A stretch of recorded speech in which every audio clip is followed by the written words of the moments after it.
Pelakor mengincar harta suamiku padahal yang kaya raya adalah aku. Sebelum lanjut ke cerita selanjutnya, yuk subscribe dan like. Absen dulu di kolom komen ya ah. Dari luar, hidupku terlihat begitu sempurna. Orang-orang selalu berkata begitu setiap kali melihatku dan suamiku datang menghadiri undangan pesta, arisan keluarga, atau sekadar makan malam bersama teman-teman lama. Kami tampak seperti pasangan ideal. Aku, seorang perempuan berusia 30 tahun, masih cantik, elegan, penuh wibawa, dengan bisnis yang terus berkembang. Suamiku, Arman, lelaki berpenampilan rapi, selalu menjaga senyum dan tutur kata yang sopan, membuat siapapun menyangka dialah pria mapan yang sukses menopang rumah tangga kami. Tapi tidak banyak yang tahu bahwa kenyataannya terbalik 180 derajat. Akulah yang menjadi tulang punggung. Akulah yang bekerja keras membangun bisnis dari nol hingga sebesar ini. Dari usaha butik yang dulu kecil-kecilan, kini aku memiliki 3 cabang di kota besar, lengkap dengan online shop yang omsetnya ratusan juta setiap bulan. Bukan hanya itu, aku juga memiliki warisan dari orang tuaku berupa beberapa properti, 2 ruko, 1 rumah mewah, dan tanah di daerah strategis yang nilainya terus naik. Sementara Arman, dia hanyalah pria biasa. Latar belakangnya sederhana. Ketika pertama kali aku mengenalnya, dia hanyalah staf di salah satu kantor swasta. Tidak ada yang istimewa darinya selain wajah yang cukup tampan dan tutur kata yang manis. Aku jatuh cinta karena kelembutan dan perhatiannya. Aku merasa dia adalah pria yang bisa mengerti aku lebih dari siapapun. Cinta membuatku buta. Aku tak pernah peduli dengan status atau pekerjaan Arman. Yang kuinginkan hanya kebahagiaan sederhana, seorang suami yang menyayangi dan mendukungku. Dan benar saja, di awal pernikahan, Arman terlihat begitu penyayang. Dia sering menemaniku bekerja, memberi semangat saat aku lelah, bahkan rela membantu mengurus toko ketika karyawan sedang sibuk. Namun lambat laun, semua itu berubah. Pernikahan kami yang sudah berjalan 6 tahun ini tampak harmonis dari luar. Setiap kali kami keluar rumah, Arman selalu menggandeng tanganku erat, menampilkan senyum penuh kebanggaan. Aku yang berdiri di sampingnya dengan gaun elegan dan perhiasan mahal, membuat orang-orang berasumsi. Suaminya pasti sangat kaya, pantas saja istrinya cantik terawat. Aku sering mendengar bisik-bisik itu. Ada pula yang terang-terangan memuji. Wah, beruntung sekali punya suami sukses seperti Mas Arman. Istrinya tinggal terima jadi, ya. Aku hanya tersenyum tipis setiap kali mendengar kalimat itu. Tidak pernah sekalipun aku membantah atau menjelaskan siapa sebenarnya yang menjadi penopang keuangan rumah tangga kami. Buat apa? Toh aku tidak butuh pengakuan dari orang lain. Selama suamiku setia, aku rela orang-orang mengira semua ini adalah hasil kerja kerasnya.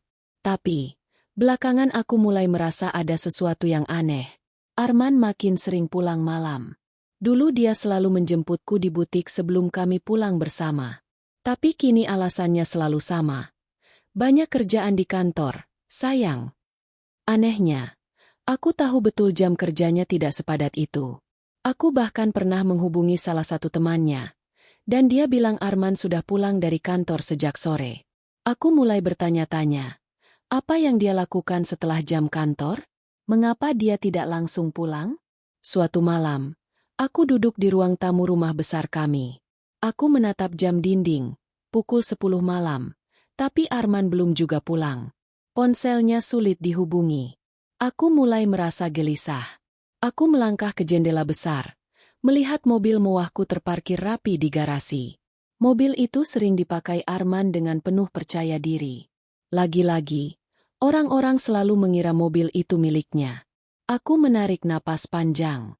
Ada perasaan janggal, tapi aku menahannya. Bagaimanapun, aku masih berusaha percaya bahwa Arman tidak akan mengkhianatiku. Ketika akhirnya dia pulang, aku langsung menyambutnya. Wajahnya tampak lelah, tapi entah kenapa ada kilatan bahagia yang tak bisa dia sembunyikan. Maaf, sayang, pulang terlambat. Ada meeting mendadak. Ujarnya sambil meletakkan jasnya di sofa. Aku hanya mengangguk, meski hatiku berkata lain. Iya, aku ngerti. Kamu sudah makan. Dia menggeleng, Lalu aku segera menyiapkan makanan di meja. Seperti biasa, aku tetap berusaha menjadi istri yang baik. Meskipun dalam hati ada kerikil-kerikil kecil keraguan yang mulai menumpuk. Hari-hari berikutnya, cerita yang sama terus berulang. Arman pulang semakin larut, dengan berbagai alasan. Kadang meeting, kadang lembur, kadang ada urusan mendadak.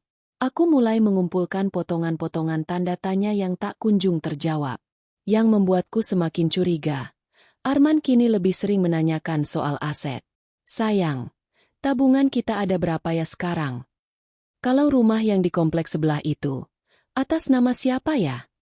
Mobil yang baru kamu beli itu, bisa nggak kalau aku pakai terus? Pertanyaan-pertanyaan itu terdengar biasa jika keluar dari mulut seorang suami. Tapi nada bicara Arman membuatku merasa ada yang janggal. Seolah dia sedang memastikan sesuatu. Aku tetap diam, tidak mau menuduh sembarangan. Aku hanya menjawab sekenanya.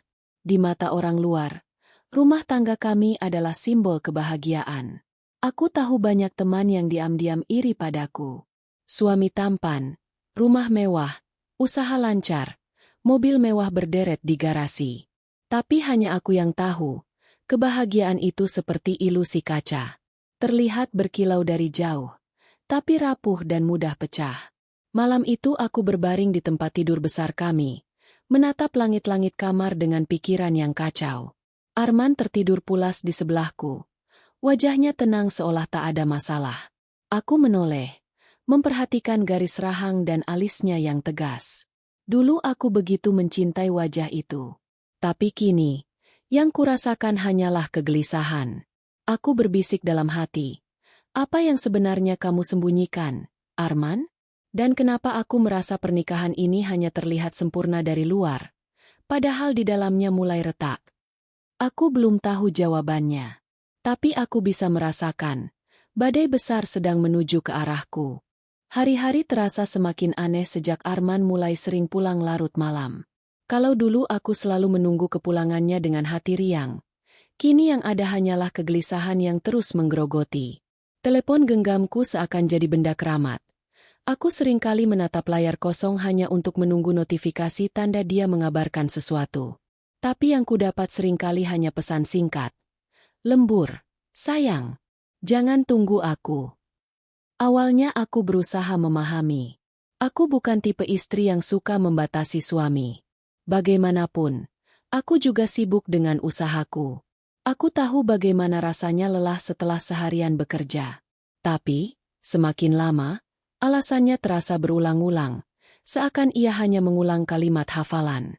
Suatu sore, aku sedang duduk di butik, meninjau laporan penjualan dari karyawan.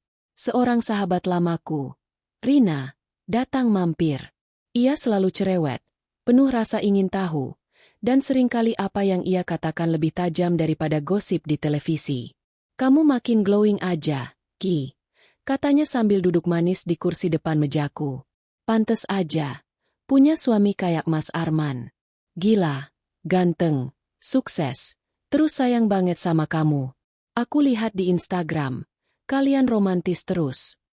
Aku hanya tersenyum tipis, merapikan kertas laporan di tanganku. Iya, lumayanlah. Namanya juga rumah tangga.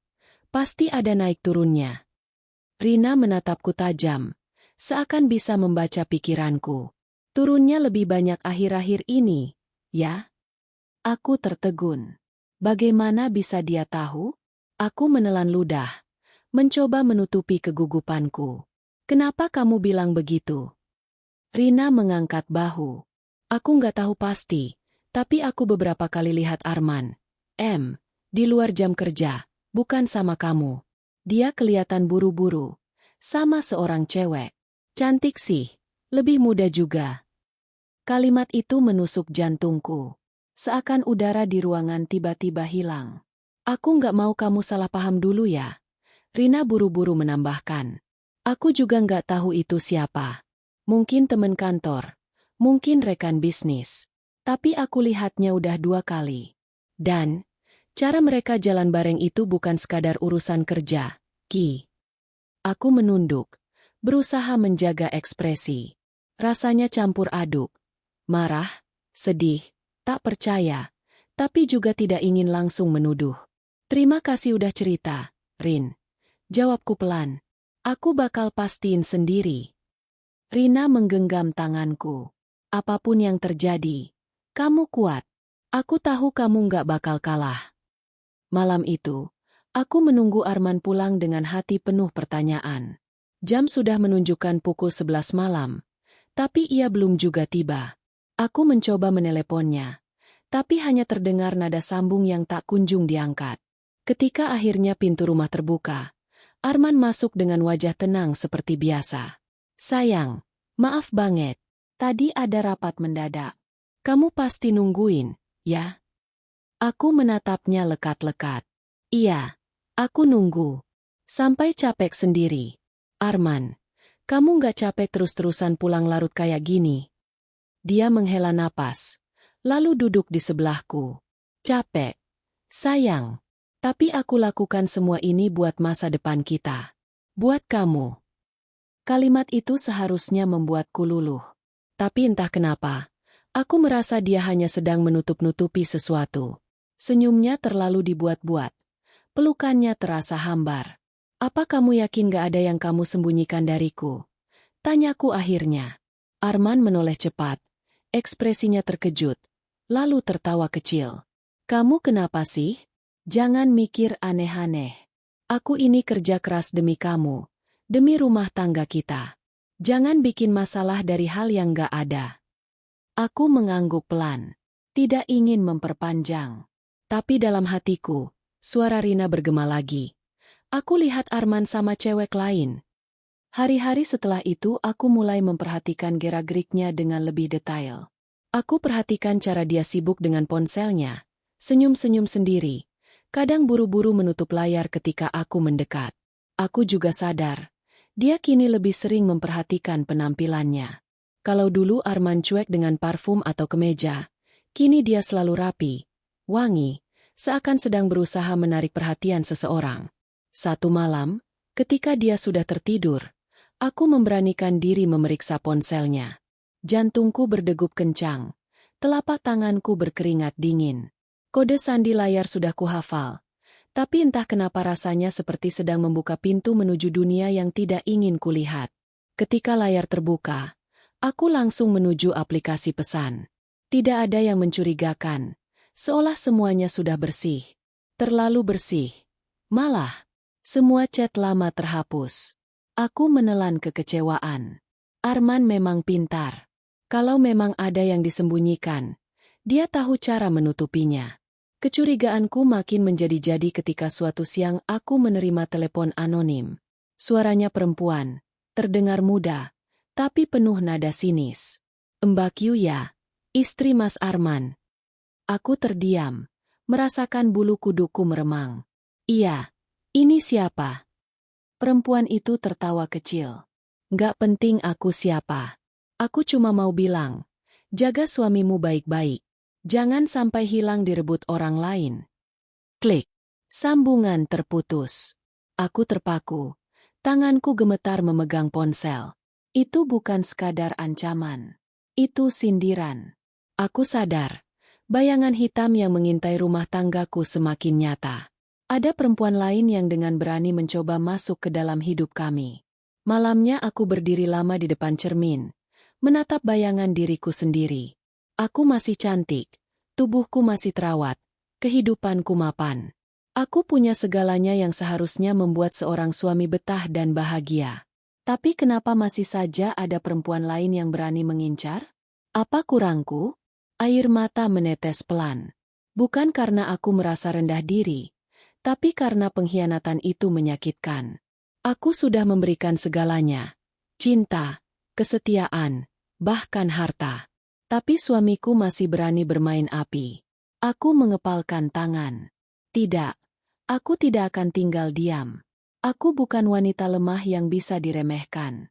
Kalau memang ada perempuan lain yang mencoba merebut Arman, aku akan membuka kedok mereka. Aku menatap diriku di cermin, dengan mata yang mulai berkilat penuh tekad. Kamu sudah salah pilih lawan, perempuan murahan. Kamu mengira Arman yang kaya?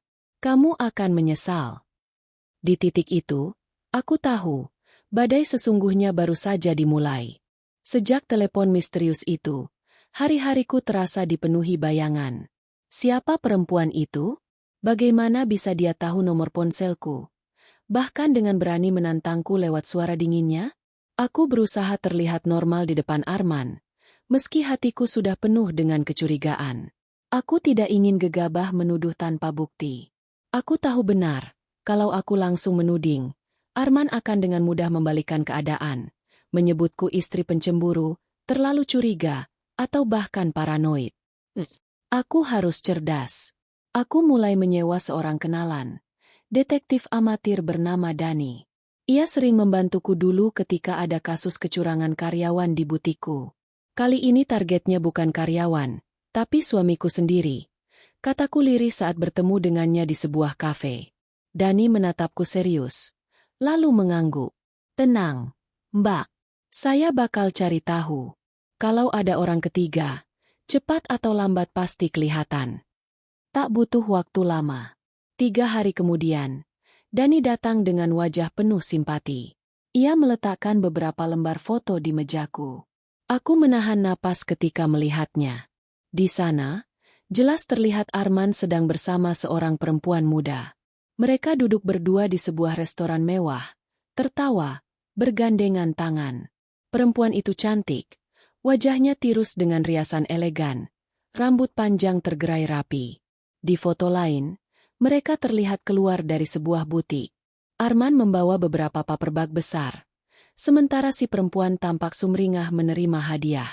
Tanganku gemetar saat menyentuh foto-foto itu. Hatiku serasa diremas. Jadi benar, bukan hanya sekadar gosip atau firasat.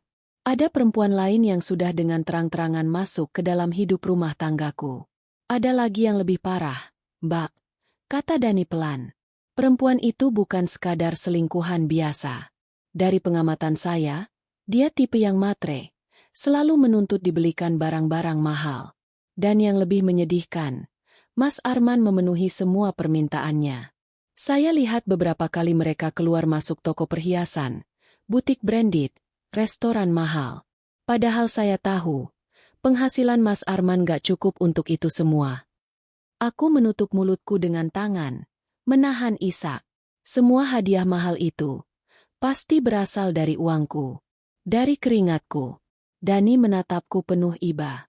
Nama perempuan itu, saya sudah cari tahu, Nadia. Usianya sekitar 24 tahun, baru lulus kuliah, kerjaannya nggak jelas. Tapi dia pintar memikat pria. Saya sempat dengar obrolannya dengan teman.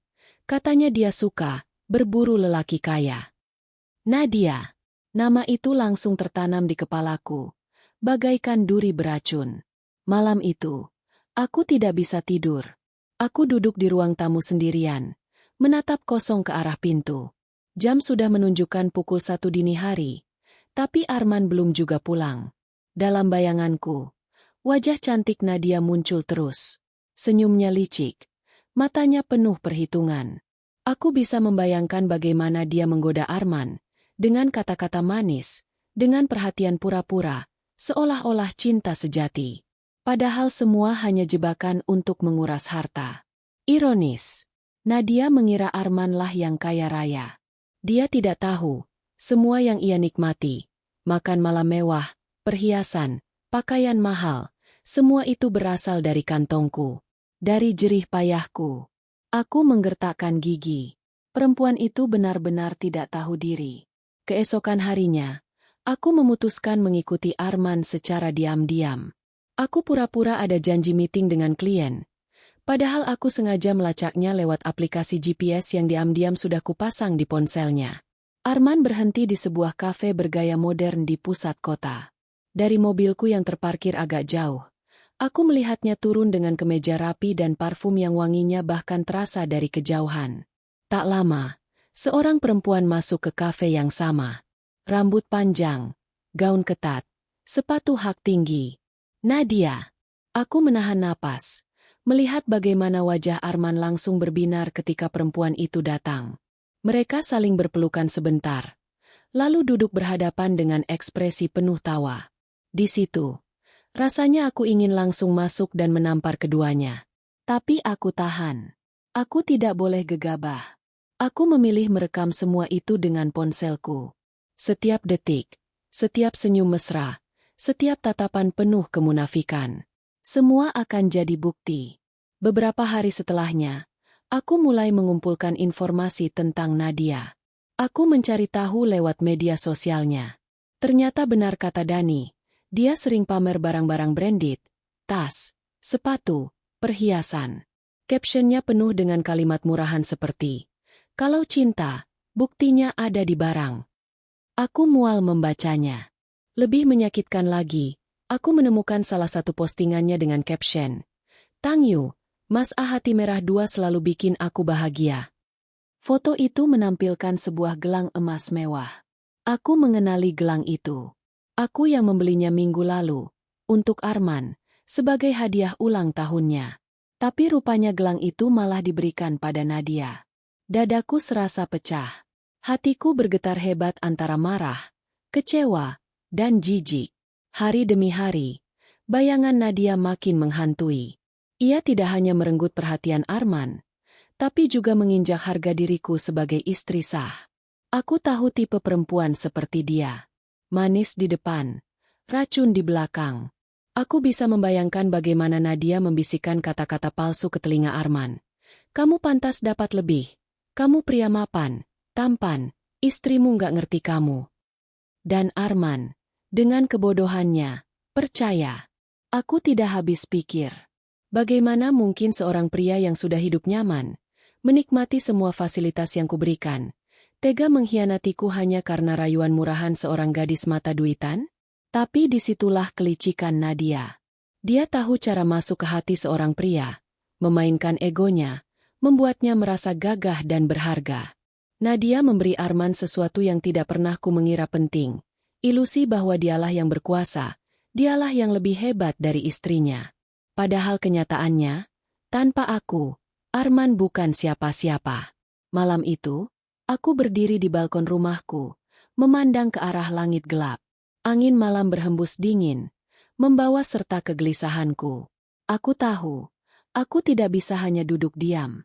Nadia sudah melangkah terlalu jauh. Dia bukan hanya pelakor biasa. Dia adalah parasit yang dengan liciknya berusaha menggerogoti rumah tanggaku, hartaku, bahkan harga diriku. Aku mengepalkan tangan. "Baiklah, Nadia," bisikku pada kegelapan. "Kalau kamu mau main licik, aku bisa lebih licik. Kamu pikir suamiku kaya raya? Kamu akan menyesal sudah salah target. Dan aku akan pastikan kamu merasakan sendiri akibatnya." Di titik itu, aku tak lagi hanya seorang istri yang disakiti. Aku berubah menjadi seorang perempuan yang siap berperang. Dan perangku baru saja dimulai. Hari-hari berlalu dengan perasaan yang semakin menyesakkan. Arman masih pulang larut malam, kadang bahkan membawa aroma parfum wanita yang asing menempel di bajunya. Aku tidak pernah menyinggung langsung, hanya menatap dengan senyum tipis, seakan aku tidak tahu apa-apa. Tapi di balik senyum itu, hatiku menyimpan bara. Aku sudah tahu siapa Nadia. Aku sudah melihat wajahnya, menatap fotonya bersama Arman, bahkan membaca postingan sombongnya di media sosial. Dan semakin lama, aku mulai melihat jelas pola liciknya. Nadia bukan sekadar selingkuhan yang mencari kesenangan sesaat. Dia punya strategi. Dia tahu bagaimana menggiring Arman masuk semakin dalam keperangkapnya. Awalnya, Nadia hanya meminta hadiah kecil, tas bermerek, sepatu, jam tangan.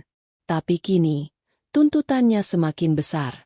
Aku tahu karena diam-diam aku berhasil membuka rekaman percakapan mereka dari ponsel Arman, aplikasi tersembunyi yang kupasang tanpa sepengetahuannya. Suatu malam, aku mendengar suara Nadia yang manja bercampur memaksa. "Mas, aku bosan jalan-jalan terus. Aku pengen punya apartemen sendiri. Biar kalau kita ketemu, nggak usah repot-repot ke hotel. Lagian kan Mas sanggup beliin, ya?" Arman terdengar terdiam beberapa detik, lalu mencoba menolak halus. "Nat, apartemen itu nggak murah. Aku harus mikir-mikir dulu." Tapi Nadia tidak menyerah. Suaranya berubah manis tapi penuh racun. Mas, aku rela kok ninggalin semua cowok lain demi Mas.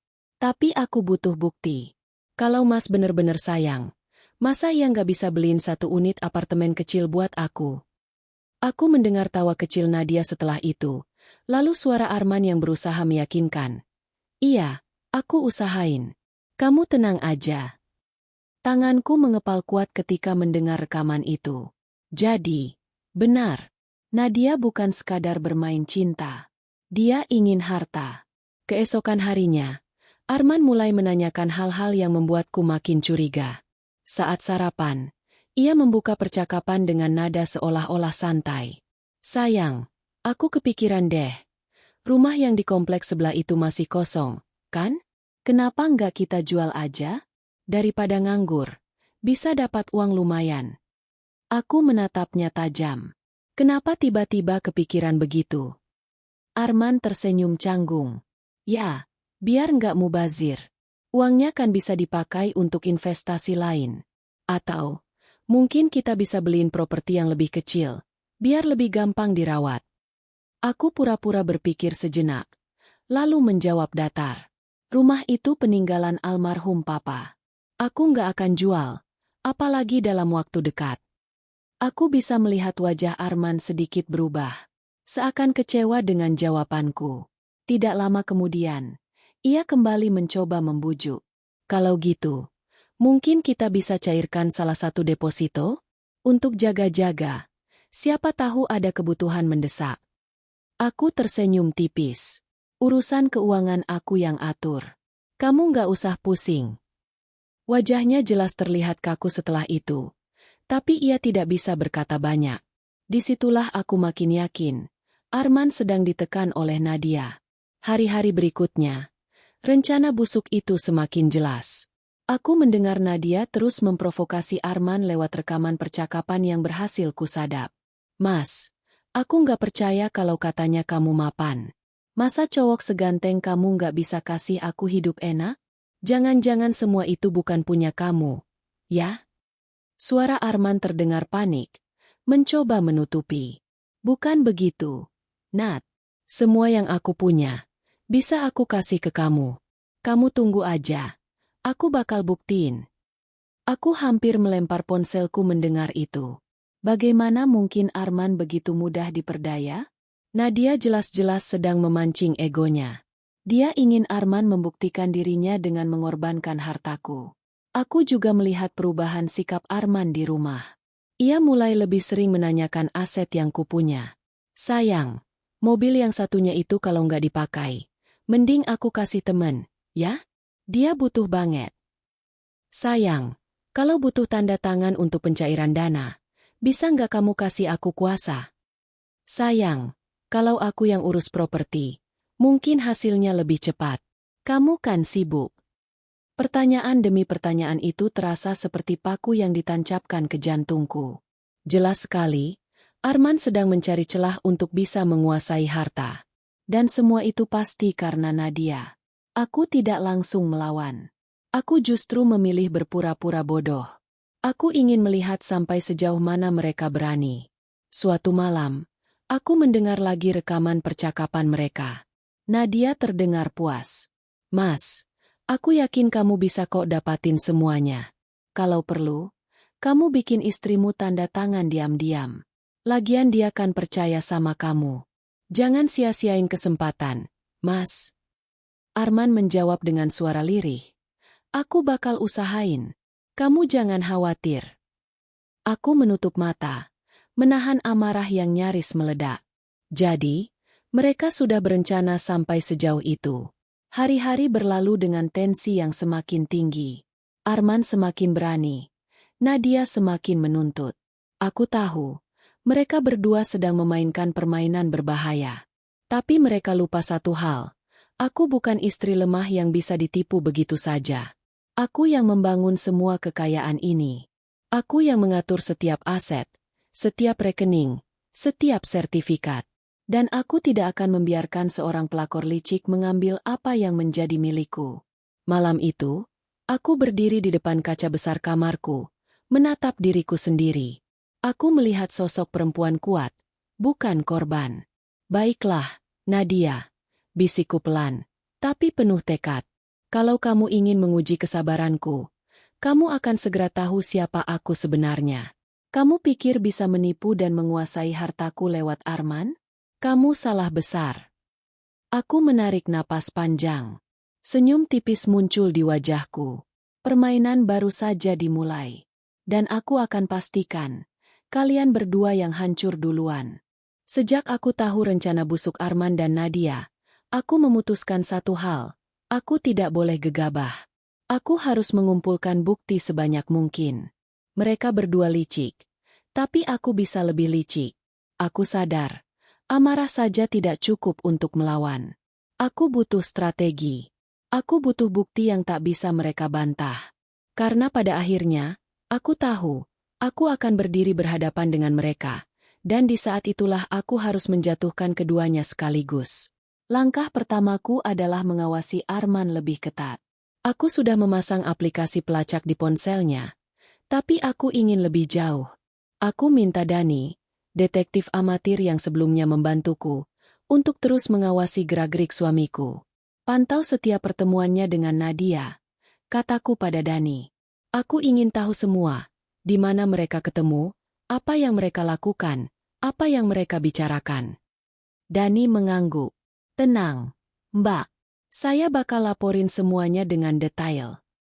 Beberapa hari kemudian, aku menerima laporan pertama. Dani mengirimkan foto-foto Arman dan Nadia sedang makan malam romantis di sebuah restoran rooftop. Dari raut wajah Arman, terlihat jelas ia mabuk kepayang. Sementara Nadia, dengan senyum liciknya, sibuk memainkan rambut panjangnya, pura-pura malu, padahal jelas-jelas ia menikmati hadiah-hadiah yang diberikan Arman. Dani juga mengirimkan rekaman suara. Dalam rekaman itu, terdengar suara Nadia yang penuh tuntutan. Mas, aku udah bilang kan, aku nggak mau hubungan ini cuma gini-gini aja. Aku butuh jaminan. Aku butuh kepastian. Arman menjawab dengan nada panik. Aku lagi usahain, Nat. Jangan khawatir, sebentar lagi aku bakal bisa kasih kamu semuanya. Aku mendengarkan rekaman itu berulang kali. Setiap kata yang keluar dari mulut mereka bagaikan pisau yang menggores jantungku. Tapi aku tidak menangis lagi. Tidak ada air mata. Yang ada hanya amarah yang semakin tajam, dan niat kuat untuk membalas. Langkah keduaku adalah mengecek seluruh asetku. Aku tidak ingin ada celah kecil apapun yang bisa dimanfaatkan Arman. Malam itu, setelah Arman tidur, aku duduk di ruang kerja dengan tumpukan berkas di depanku. Sertifikat tanah, BPKB mobil, buku tabungan, deposito, semuanya kuperiksa satu persatu. Aku tersenyum lega ketika menyadari semuanya masih aman. Semua aset memang atas namaku. Arman tidak bisa mengutak-atik tanpa persetujuanku. Tapi aku juga sadar, kalau Nadia berhasil memprovokasi Arman untuk mencuri tanda tanganku atau menipuku, bisa jadi beberapa asetku dalam bahaya. Tidak, aku tidak boleh lengah, gumamku sambil menutup map berisi dokumen penting itu. Kalau mereka ingin bermain, aku akan pasang jebakan yang lebih kuat. Hari-hari selanjutnya, aku semakin lihai memainkan peran. Di depan Arman, aku tetap tampil sebagai istri yang lembut, penuh perhatian, tidak tahu apa-apa. Sayang, kamu capek ya? Pulang malam terus. Kataku suatu malam sambil memijat bahunya. Arman tersenyum kecil. Wajahnya terlihat lelah. Iya, sayang. Banyak kerjaan di kantor. Maaf ya, aku jarang ada waktu buat kamu. Aku pura-pura mengangguk mengerti. Padahal aku tahu betul, yang ia maksud dengan kerjaan sebenarnya adalah kencan dengan Nadia. Di balik semua itu, aku juga semakin rajin mengumpulkan bukti. Dani memberiku laporan demi laporan. Foto mereka di hotel, rekaman percakapan, bahkan nota pembelian barang-barang mahal yang dibayarkan dengan kartu kreditku. Setiap kali aku melihat bukti itu, dadaku perih. Tapi aku menahan diri. Semua ini adalah amunisi. Semakin banyak bukti yang kukumpulkan, semakin kuat posisiku saat tiba waktunya menghancurkan mereka. Sampai suatu hari, Dani datang dengan kabar baru yang mengejutkan. Mbak, saya dengar dari orang dalam apartemen. Mas Arman lagi proses beli unit apartemen atas nama dia. Tapi saya cek, dana yang dipakai kemungkinan besar dari rekening bersama. Aku terdiam. Darahku mendidih. Jadi benar, Nadia berhasil menekan Arman sampai sejauh itu. Membelikan apartemen untuknya. Apa sudah lunas? Tanyaku dingin. Belum, Mbak. Masih proses DP. Saya sarankan Mbak segera cek rekening. Tanpa menunggu lama, aku langsung membuka laptop dan memeriksa rekening online. Benar saja, ada penarikan dalam jumlah besar beberapa hari lalu. Aku mengepalkan tangan, gigi terkatup rapat. Jadi inilah puncaknya. Mereka benar-benar nekat. Malam itu, aku kembali memandangi wajah Arman yang tertidur di sampingku. Untuk sesaat, aku merasa asing. Lelaki ini dulunya kucintai dengan sepenuh hati. Aku rela berbagi segalanya dengannya. Tapi sekarang, dia berubah menjadi orang yang tak kukenal. Seorang pengkhianat yang begitu mudah dimanipulasi. Aku menahan air mata. Bukan karena aku lemah, tapi karena rasa kecewa itu terlalu dalam. Dalam hati aku berbisik. Baiklah, Arman. Kalau kau lebih memilih perempuan murahan itu, aku tidak akan menghentikanmu. Tapi aku akan pastikan, ketika waktunya tiba, kau kehilangan semuanya. Dia, harta, dan harga dirimu. Hari berikutnya, aku mulai merancang rencana balasan. Aku menyimpan semua bukti dalam satu folder khusus. Foto, rekaman suara, nota pembelian, transaksi rekening, semua sudah lengkap. Aku juga mulai menyiapkan jebakan. Aku pura-pura mengiyakan ketika Arman menanyakan soal pencairan deposito. Iya, nanti aku lihat dulu dokumennya. Mungkin memang ada yang bisa dicairkan sebagian, kataku dengan senyum manis. Wajah Arman langsung berbinar. Seakan melihat harapan baru. Ia tidak tahu bahwa semua itu hanya umpan dariku. Aku ingin melihat sampai sejauh mana ia berani. Aku ingin tahu, apakah ia akan benar-benar mencoba memanipulasiku demi Nadia. Di tengah semua itu, aku tidak lupa untuk mengamati langsung Nadia. Aku pernah mengikuti diam-diam ke apartemen temannya, tempat Nadia sering nongkrong.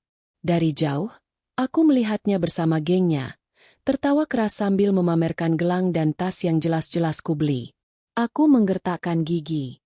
Betapa puasnya dia, mengira sudah berhasil menaklukkan pria kaya bernama Arman.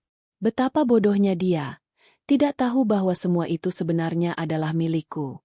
Aku mengambil foto diam-diam dari kejauhan, menyimpannya sebagai bukti tambahan. Malam itu, aku menutup buku harianku dengan satu kalimat yang kutulis besar-besar. Mereka pikir bisa mempermainkanku. Mereka lupa, akulah pemilik segalanya. Dan ketika waktunya tiba, mereka akan merasakan sendiri kehancuran yang mereka ciptakan. Aku menatap tulisan itu lama, lalu tersenyum tipis. Ya, aku sudah siap. Aku bukan hanya akan menyelidiki. Aku akan menyerang balik dengan cara yang tidak akan mereka lupakan seumur hidup. Sejak malam itu, aku semakin yakin, untuk mengalahkan mereka, aku harus memakai topengku sendiri. Arman mungkin mengira aku istri polos yang tidak tahu apa-apa. Sementara Nadia percaya aku hanyalah wanita bodoh yang akan kalah oleh rayuannya. Biarlah. Aku akan memainkan peranku dengan sempurna. Aku tersenyum setiap pagi, menyiapkan sarapan untuk Arman seakan tak terjadi apa-apa. Aku masih memeluknya sebelum ia berangkat kerja, mencium pipinya, dan berkata, "Hati-hati di jalan, sayang." Padahal dalam hatiku, aku tahu, ia tidak benar-benar menuju kantor. Sementara itu, Dani terus memberiku laporan. Arman semakin sering bersama Nadia. Mereka seperti pasangan resmi, tidak lagi sembunyi-sembunyi. Nadia bahkan berani mengunggah foto samar di media sosial. Tangan seorang pria memegang tangannya, meja dengan 2 gelas wine, pemandangan kota malam. Ia tidak menyebut nama, tapi jelas itu Arman. Aku melihat foto itu dari akun palsuku. Jemariku gemetar, bukan karena cemburu, melainkan karena marah. Betapa beraninya dia. Betapa yakin dirinya bahwa aku tidak akan menyadari. Aku akan biarkan kau puas sebentar, Nadia, bisikku sambil menatap layar. Tapi sebentar lagi, dunia akan tahu siapa sebenarnya kau. Arman pun mulai menunjukkan sikap aneh di rumah. Ia sering pulang dengan wajah sumringah, membawa aroma parfum asing yang bukan milikku. Kenapa wajahmu cerah sekali, Mas? Tanyaku suatu malam, sambil menuangkan teh ke cangkirnya. Oh, enggak apa-apa. Tadi di kantor ada kabar bagus. Jawabnya buru-buru. Aku tersenyum, menatapnya lembut. Syukurlah. Aku senang kalau kamu bahagia. Ia menatapku sejenak. Mungkin curiga. Tapi ekspresiku terlalu meyakinkan. Ia kembali menyeruput tehnya dengan tenang. Percaya bahwa aku benar-benar tidak tahu. Di balik kelembutan itu, aku sudah mulai menyusun langkah besar. Aku sengaja menurunkan batas kartu kredit bersama, tanpa sepengetahuan Arman. Jadi ketika ia mencoba membeli sesuatu yang mewah, kartunya akan ditolak. Dan benar saja, 2 hari kemudian, aku menerima pesan singkat darinya. Sayang, kartu kredit kita kenapa ya? Kok nggak bisa dipakai? Aku pura-pura terkejut. Masa sih? Wah, jangan-jangan sistem bannya error. Nanti aku tanyakannya. Padahal aku tahu, saat itu ia sedang bersama Nadia di butik mewah. Betapa malunya dia ketika kartunya ditolak di depan pelakor kesayangannya.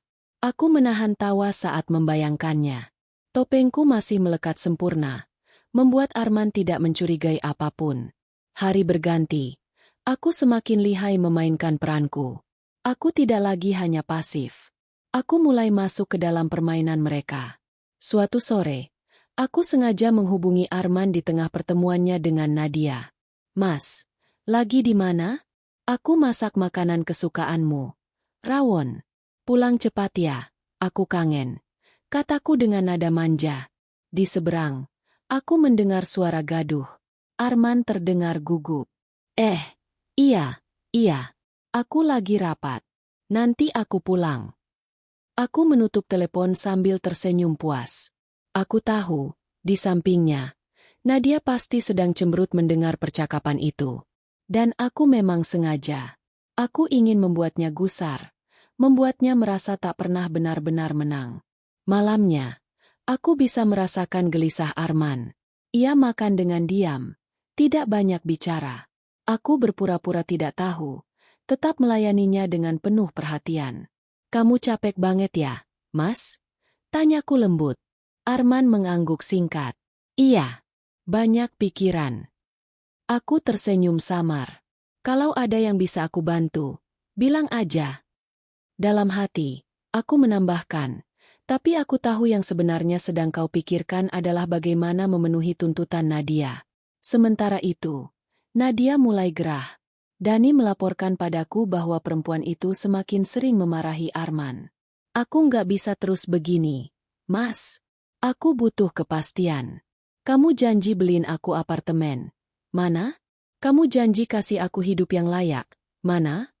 Suara Nadia terdengar jelas di rekaman yang dikirim Dani. Arman berusaha menenangkannya. Aku lagi proses. Jangan khawatir. Sebentar lagi selesai. Aku mendengarkan rekaman itu sambil tersenyum miring. Sungguh tragis. Nadia menekan. Arman terjepit. Sementara aku yang sebenarnya memegang semua kendali. Untuk memperkuat permainan topengku, aku sengaja bersikap lebih mesra dari biasanya. Aku membelikan Arman kemeja baru, mengajaknya makan malam romantis, bahkan menyiapkan kejutan kecil di rumah. Aku sayang banget sama kamu, Mas. Kataku suatu malam sambil bersandar di bahunya. Arman terlihat canggung. Ia tersenyum tipis. Tapi aku bisa merasakan hatinya gelisah. Ia tidak nyaman dengan perhatianku yang tiba-tiba melimpah. Mungkin karena rasa bersalah. Mungkin juga karena ia takut kebohongannya tercium. Biarlah. Aku ingin ia terus berada dalam kebingungan itu. Nadia rupanya semakin tidak sabar. Suatu hari, ia nekat menghubungiku langsung. Nomor asing masuk ke ponselku. Halo? Ini siapa? Tanyaku. Suara perempuan terdengar di seberang. Oh, Jadi ini istri sahnya Arman ya? Aku cuma mau bilang, kamu itu nggak pantas buat dia. Kamu cuma numpang status. Semua orang tahu, Arman yang kerja keras.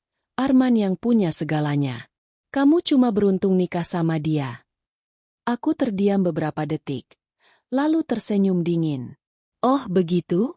Jadi kamu yakin Arman yang punya segalanya? Tentu saja, jawab Nadia dengan angkuh. Cepat atau lambat, kamu bakal ditinggalin. Dan aku yang akan mendampingi dia. Aku menutup telepon tanpa berkata apa-apa lagi. Tapi dalam hatiku, aku tertawa terbahak-bahak. Betapa bodohnya perempuan itu. Betapa yakinnya dia dengan kebohongan yang diciptakan Arman. Malamnya, aku menatap Arman yang duduk di ruang tamu, sibuk dengan ponselnya. Aku melangkah mendekat, lalu duduk di sampingnya. Mas, panggilku lembut. Iya, sayang. Ia menoleh, sedikit gugup. Aku menatap matanya dalam-dalam, lalu tersenyum. Aku bahagia banget punya kamu. Ia terdiam. Sejenak, aku melihat rasa bersalah di wajahnya. Tapi ia buru-buru menutupi dengan senyum tipis.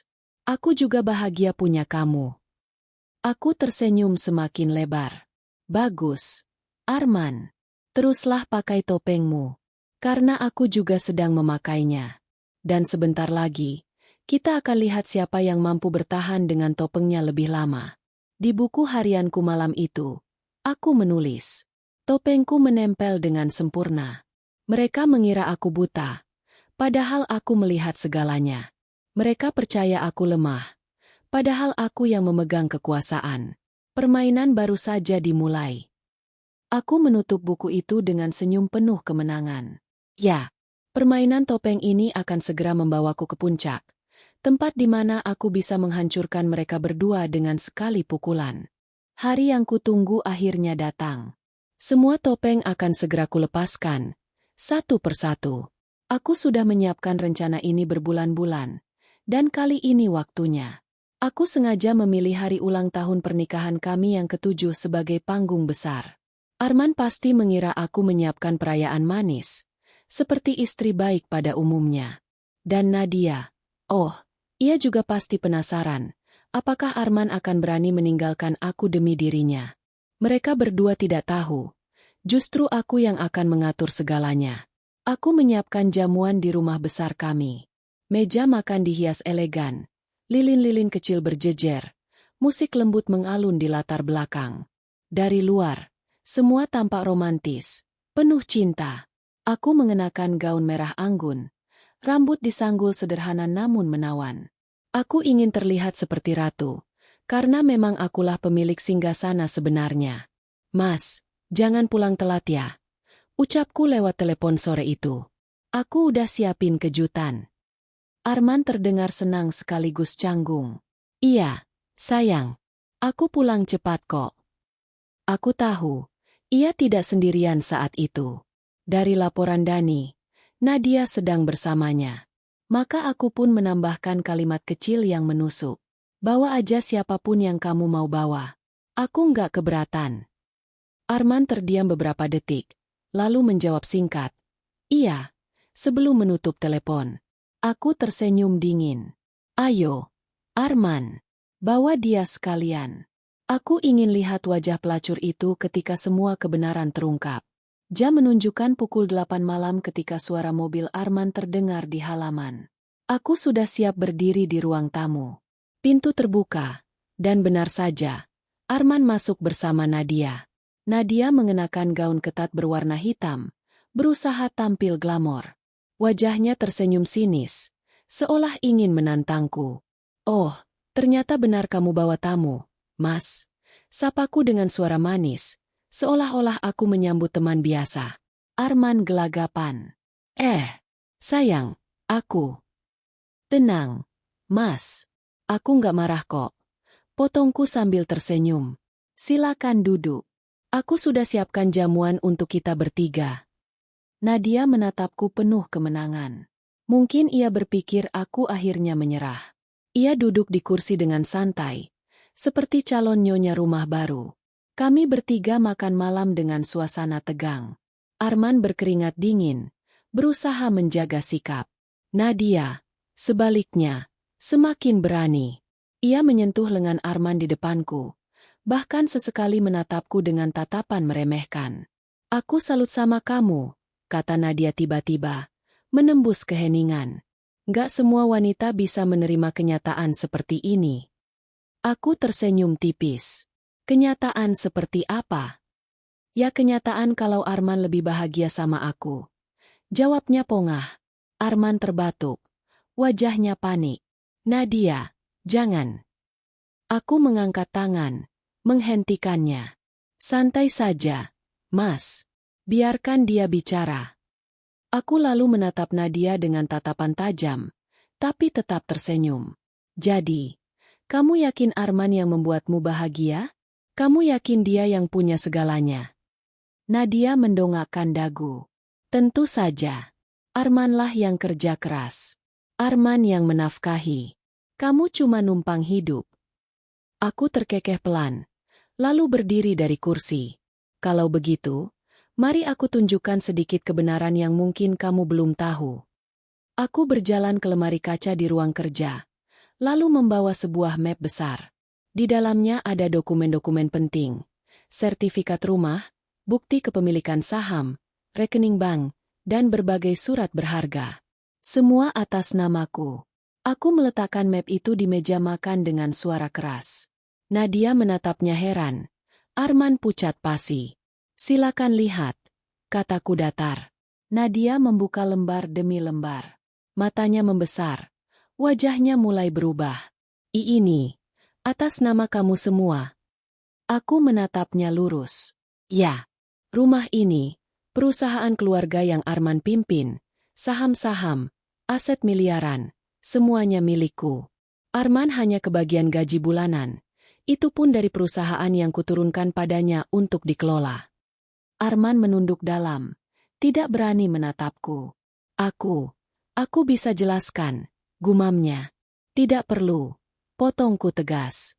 Karena hari ini bukan tentang pembelaanmu, Mas. Hari ini tentang membuka topeng kalian berdua. Nadia terlihat syok. Wajahnya merah padam. Bibirnya bergetar. Kamu bohong. Aku tertawa kecil. Kalau kamu nggak percaya, kamu bisa cek di notaris atau bank. Semua dokumen asli ada di sini. Arman bukan pria kaya yang kamu kira. Justru dia bergantung pada aku. Jadi kalau tujuanmu adalah harta, sayang sekali, kamu salah orang. Suasana hening. Yang terdengar hanya detak jam dinding dan napas tersengal Arman. Nadia menoleh ke Arman dengan marah. Mas, jadi selama ini kamu cuma nipu aku. Kamu bilang semua ini milikmu. Kamu janji kasih aku apartemen. Kasih aku hidup mewah. Ternyata kamu cuma numpang dari istrimu. Arman panik. Nadia, dengar dulu, aku. Tapi Nadia sudah berdiri, menepuk meja keras. Dasar laki-laki nggak berguna. Aku buang waktuku buat orang kaya kamu. Aku duduk kembali dengan tenang, menikmati pertunjukan ini layaknya drama mahal yang tiketnya sudah kubeli sejak lama. Akhirnya, Nadia berbalik menatapku. Wajahnya penuh kebencian. Kamu pikir kamu menang, ya? Aku tersenyum anggun. Aku tidak perlu berpikir.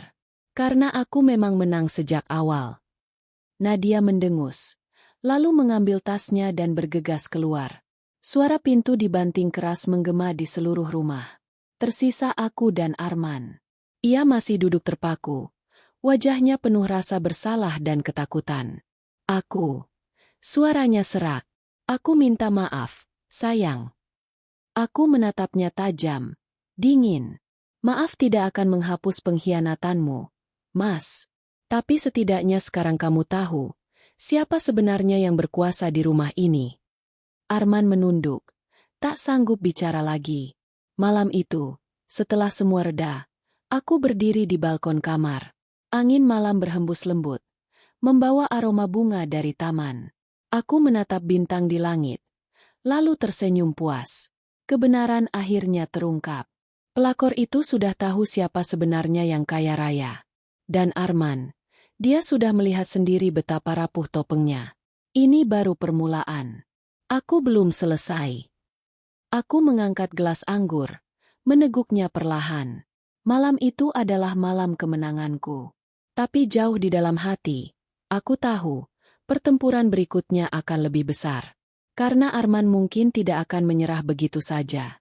Dan Nadia, siapa tahu, ia belum benar-benar pergi.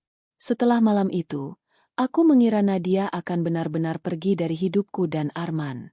Namun, aku ternyata keliru. Pelakor itu tidak menyerah begitu saja. Justru setelah wajahnya kubuka di depan Arman, ia kembali dengan cara yang lebih licik, lebih berbahaya. Pagi itu, beberapa hari setelah konfrontasi, aku sedang menikmati sarapan di teras rumah. Dani, asistanku, membawa setumpuk dokumen ke meja. "Bu, ada laporan penting," ucapnya hati-hati. Aku menatapnya sambil menyesap kopi. "Tentang apa?" Sepertinya Nadia belum selesai. Kemarin sore, dia terlihat mendatangi kantor cabang perusahaan ibu. Dia mengaku sebagai istri muda Pak Arman. Aku meletakkan cangkir dengan perlahan, menahan amarah. "Apa?" "Iya, Bu. Dia bilang dia pemilik baru sebagian saham. Beberapa staf percaya, karena Nadia membawa bukti transfer palsu. Untung pihak manajemen langsung menghubungi saya sebelum membuat keputusan apapun." Aku menarik napas dalam-dalam, mencoba tetap tenang. "Jadi, dia mulai main kotor." "Baik. Kalau begitu, biarkan dia merasa menang dulu. Aku ingin lihat sampai sejauh mana keberaniannya." Hari berganti malam. Arman pulang terlambat dengan wajah letih. Ia masuk ke kamar, menaruh jasnya di kursi, lalu menatapku ragu. "Aku dengar kabar Nadia datang ke kantor?" tanyanya pelan. Aku meliriknya tanpa banyak ekspresi. "Ya, sepertinya pacar lamamu itu belum puas dihina." Arman menghela napas panjang. "Sayang, aku bersumpah, aku nggak tahu dia bakal lakukan itu. Aku bahkan sudah putus kontak sama dia." Aku menatapnya tajam. "Benarkah? Atau jangan-jangan kamu masih diam-diam berhubungan dengannya?" Wajah Arman memucat. Ia menggeleng cepat. "Tidak, aku sudah kapok. Demi Tuhan, aku hanya ingin memperbaiki semuanya sama kamu." Aku hanya mendesah pelan, lalu berbalik masuk ke kamar mandi. Aku tidak sepenuhnya percaya, tapi satu hal pasti, Nadia tidak akan bertindak sejauh ini tanpa informasi detail tentang perusahaan. Dan sumber informasi itu hanya mungkin datang dari Arman. Keesokan harinya, aku sengaja mengadakan rapat besar di kantor pusat. Semua direksi, manajer, hingga staf kunci hadir. Aku duduk di kursi pimpinan, sementara Arman di sampingku, terlihat tegang. Setengah jam berlalu, tiba-tiba pintu ruang rapat terbuka keras. Nadia masuk dengan langkah percaya diri, mengenakan blazer hitam ketat, rambut terurai rapi. "Selamat pagi, semuanya," ucapnya lantang. "Aku Nadia, calon istri kedua Pak Arman sekaligus pemilik baru sebagian saham di perusahaan ini." Ruangan langsung gaduh. Beberapa karyawan saling berbisik, sebagian lain tampak bingung. Aku tersenyum tipis. "Inilah yang kutunggu. Nona Nadia," ucapku dingin. "Sepertinya Anda masuk ruangan ini tanpa izin. Apa tujuan Anda?" Nadia menoleh padaku dengan senyum sinis. "Tujuan saya sederhana. Saya hanya ingin memperkenalkan diri. Lagi pula, cepat atau lambat, saya akan jadi bagian dari keluarga besar perusahaan ini." Arman bangkit dari kursinya. Panik. "Nadia, cukup.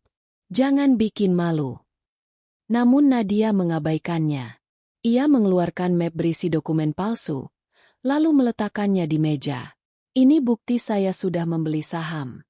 Jadi mulai hari ini, saya berhak ikut campur dalam rapat ini." Aku mengambil map itu dengan tenang, membukanya perlahan. Hanya butuh 5 detik untuk mengetahui semuanya palsu. Aku berdiri, menatap seluruh ruangan. "Perhatian, semuanya. Dokumen ini palsu. Nama perusahaan penerbitnya saja salah ketik. Tanda tangan notaris di sini juga sudah lama dipalsukan. Dan yang paling bodoh, nomor rekening yang digunakan untuk transfer tidak valid. Beberapa karyawan langsung menahan tawa. Wajah Nadia merah padam. "Apa maksudmu?" serunya gusar. Aku menatapnya dingin. "Maksudku, kamu sedang mempermalukan dirimu sendiri. Semua yang ada di ruangan ini sekarang tahu siapa kamu sebenarnya. Seorang wanita murahan yang mencoba mencuri harta orang lain dengan cara kotor." Suasana ruangan berubah. Nadia kehilangan kepercayaan diri. Tapi ia belum menyerah. Ia menoleh ke Arman, menatapnya penuh amarah. "Kamu janji sama aku, Mas? Kamu bilang kamu akan kasih aku sebagian saham. Kamu bohong." Arman menunduk. Wajahnya berkeringat. Aku salah, Nadia. Aku cuma omong kosong. Aku nggak bisa kasih kamu apapun." Nadia terdiam, seakan baru sadar betapa tolol dirinya. Ia menatapku dengan mata penuh dendam, lalu berlari keluar ruangan sambil membanting pintu. Rapat selesai. Aku kembali ke ruanganku bersama Arman. Ia duduk lesu di sofa. Wajahnya benar-benar kacau. "Sayang, aku minta maaf," ucapnya pelan. "Aku yang salah karena pernah kasih dia harapan. Tapi aku bersumpah, aku nggak pernah kasih dia akses ke dokumen." Aku menatapnya lama, berusaha membaca hatinya. Ada rasa ingin percaya, tapi juga luka yang belum sembuh. "Aku tidak bodoh, Mas," jawabku dingin. "Aku tahu kamu pasti pernah membocorkan sesuatu padanya, entah sengaja atau tidak. Kalau tidak, dia tidak akan tahu soal saham." Arman menutup wajah dengan tangannya. Ia tidak membantah. Dan itu saja sudah cukup bagiku untuk tahu kebenarannya. Malamnya, aku duduk sendirian di ruang kerja. Dani datang membawa USB flash disk. "Bu, kami berhasil dapat rekaman percakapan Nadia dengan seseorang lewat telepon. Isinya, sebaiknya ibu dengar sendiri." Aku memasukkan flash disk ke laptop, lalu memutar file itu. Suara Nadia terdengar jelas. "Tenang aja, aku pasti bisa rebut semua itu. Arman udah kasih aku cukup informasi. Kalaupun dokumennya palsu, aku bisa bikin seakan-akan nyata. Yang penting aku harus segera punya pijakan di perusahaan itu. Setelah itu, aku bisa singkirkan istrinya." Aku menggenggam meja erat-erat. Darahku mendidih. Jadi benar, Arman ikut campur. Walaupun dia nggak sadar, dia sudah jadi sumber kebocoran. Mataku menyipit. Senyum tipis muncul di wajahku. "Baiklah, Nadia, kalau kamu ingin perang, aku akan beri perang. Dan kali ini, aku tidak akan membiarkanmu berdiri lagi setelah jatuh." Aku mematikan laptop, lalu menatap pantulan wajahku di kaca jendela. Malam itu aku bersumpah, balas dendam Nadia akan jadi kuburannya sendiri. Sejak mendengar rekaman suara Nadia malam itu, pikiranku semakin tajam. Perempuan itu bukan hanya pelakor biasa. Ia adalah racun yang bisa menghancurkan segalanya jika dibiarkan. Aku tahu, melawan orang seperti Nadia tidak cukup hanya dengan mengungkap kebohongan. Aku harus menghancurkan akar kesempatannya untuk bangkit lagi. Tapi, aku juga sadar, tidak mungkin Nadia bisa bermain sejauh ini tanpa bantuan orang dalam. Dan satu-satunya orang dalam yang mungkin memberinya celah adalah suamiku sendiri. Aku duduk lama di ruang kerjaku, menatap papan tulis berisi catatan strategi. Beberapa nama dan garis tersambung layaknya peta perang. Dani berdiri di sampingku, menunggu instruksiku. "Dani," kataku akhirnya, "kita tidak bisa hanya bertahan. Kita harus menyerang balik. Aku ingin semua aset, transaksi, dan aktivitas Nadia selama 6 bulan terakhir dilacak. Aku ingin tahu siapa saja yang mendanainya, siapa yang jadi perantara, bahkan siapa yang meminjaminya pakaian." Dani mengangguk cepat. "Baik, Bu. Tim investigasi sudah siap.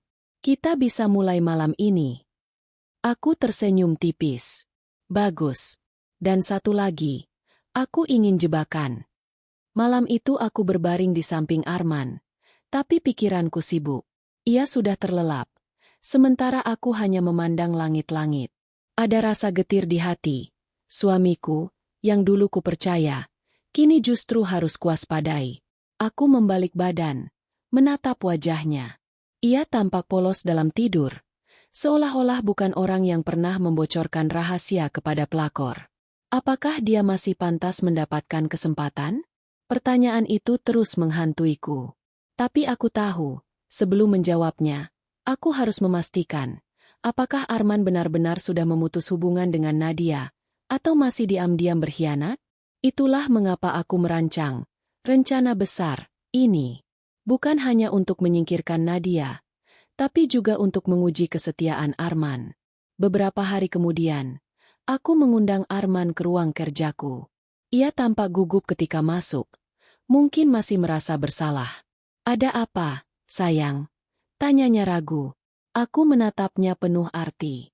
"Aku ingin menguji kejujuranmu, Mas. Aku tahu kamu masih menyimpan banyak rahasia dariku. Dan aku ingin kamu sadar, sekali saja kamu memilih Nadia, kamu akan kehilangan segalanya." Arman terdiam, menunduk. Aku sudah menyesal. Aku bodoh. Tapi sekarang aku hanya ingin memperbaiki semuanya. Aku tidak menjawab langsung. Sebagai gantinya, aku menyodorkan sebuah map berisi dokumen palsu yang sudah kususun bersama Dani. "Kalau begitu, buktikan. Aku ingin kamu yang menyerahkan dokumen ini ke Nadia. Katakan padanya ini adalah bukti kepemilikan saham perusahaan, padahal sebenarnya hanyalah jebakan." Arman mengangkat wajah, terkejut. "Aku? Tapi, kenapa aku?" Aku tersenyum samar. "Karena aku ingin tahu, apakah kamu benar-benar berpihak padaku, atau padanya." Ia menatapku lama, lalu menghela napas panjang. "Baiklah, kalau ini bisa buktikan kesetiaanku, aku akan lakukan." 2 hari kemudian, Dani melaporkan bahwa Nadia sudah menerima umpan itu. Ia benar-benar percaya dokumen tersebut asli. Dari rekaman rahasia yang dipasang timku, terdengar jelas suara Nadia tertawa penuh kemenangan. "Hahaha, akhirnya. Sekarang Arman benar-benar pilih aku. Dengan ini, aku bisa kuasai semuanya. Tinggal tunggu waktu sebelum istrinya itu tersingkir." Aku hanya tersenyum mendengarnya. Bagus. Jebakan sudah berjalan sesuai rencana. Langkah selanjutnya adalah mempermalukan Nadia di depan umum. Sekali lagi, tapi kali ini lebih telak. Aku memilih acara tahunan perusahaan yang akan digelar seminggu lagi sebagai panggungnya. Semua pejabat penting, mitra bisnis, dan media akan hadir. Jika Nadia mencoba tampil di sana dengan dokumen palsu itu, ia akan mengubur dirinya sendiri. Namun, ada satu hal yang masih mengganjal. Arman. Apakah ia benar-benar menyerahkan dokumen itu karena kesetiaan padaku? Ataukah karena masih ingin menyenangkan Nadia? Aku tidak bisa menebaknya sekarang. Tapi aku tahu, acara itu akan menjadi jawaban. Hari acara pun tiba. Aula megah dihias dengan lampu kristal dan bunga segar. Para tamu berdatangan dengan pakaian resmi. Aku mengenakan gaun biru tua elegan, berdiri di atas panggung utama sebagai tuan rumah. Di sampingku, Arman tampak tegang dengan jas hitam. Ia berusaha tersenyum, tapi keringat di pelipisnya tidak bisa berbohong. Acara berjalan lancar hingga tiba-tiba, seperti yang kuduga, pintu aula terbuka keras. Nadia masuk dengan langkah percaya diri, mengenakan gaun merah menyala. Semua mata langsung tertuju padanya. "Selamat malam," serunya lantang. "Aku Nadia, calon istri sah Pak Arman sekaligus pemilik baru saham perusahaan ini." Sorakan kecil terdengar di antara tamu, sebagian kaget, sebagian menahan tawa. Nadia melangkah maju, mengangkat map berisi dokumen palsu yang kuberikan lewat Arman. "Inilah bukti kepemilikan sahamku," katanya penuh keyakinan. Aku tersenyum tipis. "Terima kasih, Nona Nadia. Silakan naik ke panggung, agar semua orang bisa melihat lebih jelas." Nadia naik ke panggung dengan angkuh, berdiri di sebelahku. Arman tampak semakin pucat. Aku mengambil map itu dari tangannya, lalu mengangkatnya ke hadapan tamu. Hadirin sekalian, inilah yang disebut sebagai bukti. Aku membuka lembaran demi lembaran, lalu menoleh ke arah notaris resmi yang sudah kundang. Bapak Notaris, silakan jelaskan. Notaris itu melangkah maju, menatap dokumen, lalu menggeleng. Dokumen ini jelas palsu. Nama perusahaan salah ketik, tanda tangan saya dipalsukan, dan segel di sini hanyalah cetakan biasa. Suasana aula langsung gaduh. Semua mata memandang Nadia. Wajahnya yang semula penuh percaya diri berubah pucat pasi. Tidak mungkin, teriaknya. Arman yang kasih dokumen itu padaku. Dia janji dokumen ini asli. Semua mata beralih pada Arman. Ia kaget, panik, lalu menoleh padaku dengan wajah penuh rasa bersalah. Sayang, Aku hanya lakukan apa yang kamu suruh. Aku kasih dokumen itu ke dia, sesuai rencanamu. Aku menatapnya tajam, tapi tidak berkata apa-apa. Biarkan semua orang menyimpulkan sendiri, bahwa Arman hanyalah pion, sementara Nadia adalah pemain licik yang akhirnya menjerat dirinya sendiri. Nadia menjerit marah, lalu berlari keluar aula, meninggalkan jejak kehinaan yang tidak akan pernah hilang. Acara tetap berlanjut. Meski bisikan tentang skandal itu menyebar di antara para tamu, aku tetap berdiri anggun di panggung, menyampaikan pidato dengan suara tenang. Namun, di dalam hatiku, ada perasaan campur aduk. Nadia berhasil kubuat hancur di depan semua orang. Tapi aku tahu, ini belum akhir. Orang seperti dia tidak akan menyerah semudah itu. Dan yang lebih berat lagi, aku harus memutuskan apa yang akan kulakukan dengan Arman. Apakah ia masih pantas berada di sisiku? Ataukah justru dia bagian dari masalah yang harus kuselesaikan? Setelah kejadian di aula besar malam itu, nama Nadia menjadi buah bibir di kalangan sosialita dan pengusaha. Media massa menyorotnya sebagai pelakor nekat yang mencoba menipu dengan dokumen palsu. Reputasinya runtuh seketika, ibarat istana pasir yang dihantam ombak. Namun, meski ia sudah terpojok, aku tahu Nadia bukan tipe perempuan yang mudah menyerah. Benar saja, 2 hari kemudian aku mendapat kabar dari Dani bahwa Nadia mencoba melaporkan Arman ke polisi dengan tuduhan penipuan. Katanya, Arman sengaja memberinya dokumen palsu untuk menjebaknya. Aku tersenyum tipis mendengar laporan itu. Dia masih berusaha berenang meski sudah tenggelam. Dani menatapku, menunggu perintah. Apa ibu ingin saya ikut campur mengurus masalah hukum ini? Aku menggeleng pelan. Tidak perlu. Biarkan dia berjuang sendiri. Semakin ia meronta, semakin banyak orang yang akan tahu kebodohannya. Namun, ada hal yang lebih penting daripada Nadia, keputusanku terhadap Arman. Malam itu aku memanggil Arman ke ruang kerjaku. Ia datang dengan wajah letih, jelas terguncang dengan semua yang terjadi. Duduk, kataku singkat.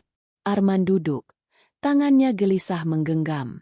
Sayang, aku tahu aku salah, tapi kumohon, beri aku kesempatan lagi. Aku sudah putus hubungan dengan Nadia. Aku tidak mau kehilanganmu. Aku menatapnya lama, menimbang. Dalam benakku, pertanyaan itu terus berputar. Apakah aku harus tetap mempertahankan pernikahan ini, atau sudah saatnya melepaskan? Aku tidak bisa begitu saja melupakan semua yang terjadi. Mas, ucapku akhirnya. Kamu bukan hanya menyakitiku, tapi juga hampir menghancurkan kepercayaan yang kubangun bertahun-tahun. Kamu menyerahkan rahasia keluarga pada orang lain. Kamu memilih pelakor daripada aku. Arman menunduk. Suaranya lirih. Aku bodoh. Aku tergoda. Tapi demi Tuhan, aku masih mencintaimu. Aku menghela napas panjang. Cinta tanpa kepercayaan hanyalah kata kosong. Suasana hening. Hanya suara detik jam terdengar. Beberapa hari kemudian, pengadilan memutuskan bahwa laporan Nadia tidak memiliki dasar hukum. Ia bahkan nyaris dijerat balik atas tuduhan pencemaran nama baik. Media kembali memberitakan kejatuhannya. Foto Nadia menangis keluar dari gedung pengadilan menjadi viral, disertai ejekan dari netizen. Aku membaca berita itu sambil menyesap teh hangat. Ada rasa puas yang sulit digambarkan. Nadia sudah hancur, bukan hanya di mataku, tapi di mata dunia. Namun, masih ada satu hal terakhir yang harus kuselesaikan, hidupku sendiri. Pagi itu aku mengajak Arman duduk di taman belakang rumah. Udara sejuk, burung-burung berkicau, tapi suasana di antara kami terasa berat. Mas, kataku lembut, aku sudah memikirkan semuanya. Tentang kita. Tentang pernikahan ini. Arman menatapku cemas. Dan, apa keputusanmu? Aku menghela napas. Aku tidak bisa melanjutkan hidup dengan seseorang yang sudah menusukku dari belakang. Aku bisa memaafkan, tapi aku tidak bisa melupakan. Dan aku tidak mau menghabiskan sisa hidupku dengan rasa curiga. Wajah Arman pucat. Jadi, kamu mau cerai? Aku mengangguk pelan. Iya, aku ingin kita berpisah dengan cara baik-baik. Aku tidak akan menuntut apapun darimu. Aku hanya ingin kebebasan, untuk diriku sendiri. Air mata menggenang di mata Arman. Tolong, jangan lakukan ini. Aku janji akan berubah. Aku menatapnya dengan senyum getir. Kamu mungkin bisa berubah, Mas. Tapi hatiku sudah tidak sama lagi. Aku terlalu sakit untuk memulai dari awal. Ia terdiam, lalu menunduk dalam-dalam. Aku tahu. Kata-kataku bagai palu godam di kepalanya. Proses perceraian berjalan cepat. Dengan posisiku yang kuat secara finansial dan hukum, tidak ada halangan berarti. Arman mencoba menunda beberapa kali, tapi akhirnya ia menyerah. Di ruang sidang, aku duduk dengan tenang. Hakim membacakan keputusan. Pernikahan kami resmi berakhir. Aku menoleh sekilas pada Arman. Wajahnya kusut, matanya kosong. Ada rasa iba di hatiku, tapi aku tahu, ini adalah jalan terbaik. Keluar dari pengadilan, sinar matahari terasa lebih hangat di kulitku. Seolah alam pun menyambut kebebasanku yang baru. Sementara itu, kabar terakhir tentang Nadia datang dari Dani. Ibu, Nadia akhirnya meninggalkan kota ini. Katanya, ia malu karena tidak ada lagi yang mau menerimanya. Semua pintu tertutup untuknya. Aku hanya mengangguk. Itu sudah konsekuensi dari pilihannya sendiri. Tidak ada dendam lagi di hatiku. Nadia sudah mendapat balasannya. Arman pun sudah kulepaskan. Yang tersisa hanyalah aku, dan hidupku yang baru. Beberapa minggu kemudian, aku menghadiri acara amal yang kuadakan sendiri. Aula megah penuh dengan tamu-tamu penting. Aku berdiri di panggung, menyampaikan pidato dengan suara mantap. Hidup mengajarkan kita bahwa harta, kekuasaan, dan cinta tidak ada artinya jika kita kehilangan harga diri. Aku pernah hampir jatuh karena orang-orang yang berusaha menjatuhkanku. Tapi hari ini, aku berdiri di sini, lebih kuat dari sebelumnya. Sorak-sorai memenuhi ruangan. Aku tersenyum, menatap para tamu. Untuk pertama kalinya setelah sekian lama, aku merasa benar-benar bebas. Tidak ada lagi Nadia. Tidak ada lagi Arman. Yang ada hanyalah aku, seorang perempuan yang akhirnya memilih dirinya sendiri, dan menemukan kebahagiaan dalam kekuatan yang ia miliki. Dan itulah akhir dari segalanya.